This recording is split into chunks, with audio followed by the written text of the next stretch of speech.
सिपारे ॿिए सूरह बक़रा जे 22 रुकू जो तर्जुमो ॿुधंदासीं। बिस्मिल्लाहिर्रहमानिर्रहीम।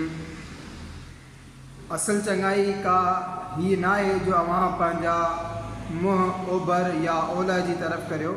आओ, असल चङाई ही आहे त ईमान आणे अल्लाह ऐं क़यामत ऐं मलाइकनि ऐं किताब ऐं नबियुनि ते ऐं पंहिंजो प्यारो माल ॾेई अल्लाह जी महबत में क़रीबनि ऐं यतीमनि ऐं मिसकीननि ऐं मुसाफ़िरनि ऐं सुवाल कंदड़नि खे ऐं बाना आज़ाद कराइण में ऐं नमाज़ क़ाइमु रखे ऐं ज़कात ॾेई ऐं पंहिंजा कोल पाड़ण वारा जॾहिं वाइदो कनि ऐं मुसीबत ऐं सख़्ती में ऐं जिहाद जे वक़्तु सब्र करण वारा, इहे उहे आहिनि जिन पंहिंजी ॻाल्हि सची कई ऐं इहे ई परहेज़गार आहिनि।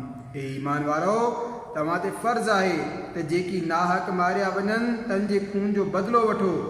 आज़ाद जे बदिले आज़ाद ऐं ग़ुलाम जे बदिले ग़ुलाम ऐं औरत जे बदिले औरत जंहिंखे संदसि भाउ जे तरफ़ां कुझु मुआफ़ी ॾिनी वई हुजे त चङे नमूने सां घुर कजे ऐं ॾियणु पिणु सुहिणे नमूने सां हुजे। ही तव्हांजे पालनहार तरफ़ां तव्हांजो बोझ हल्को करणु ऐं रहमत आहे। तंहिं करे उन खां बाद जेको ज़्यादती कंदो उन लाइ दर्दनाक अज़ाब आहे। ए अक़ुलमंदो, खून जे बदिले वठण में तव्हांजी ज़िंदगी आहे। मन अवां बची वञो। अवां ते फ़र्ज़ु आहे जो जॾहिं अवां मां कंहिं ते मौत अचे, जेकॾहिं कुझु माल छॾे थो त पंहिंजे माउ पीउ ऐं माइटनि लाइ दस्तूर मुवाफ़िक़ वसियत करे वञे। उहो परहेज़गारनि ते वाजिबु आहे। पोइ जेको वसियत ॿुधी करे फेराईंदो त उनजो गुनाह उन्हनि फेराईंदड़नि ते आहे। बेशक अल्लाह ॿुधंदड़ ॼाणंदड़ आहे।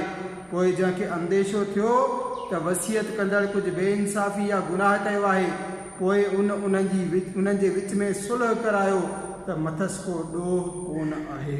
बेशक अल्लाह बख़्शणहार बाझारो आहे।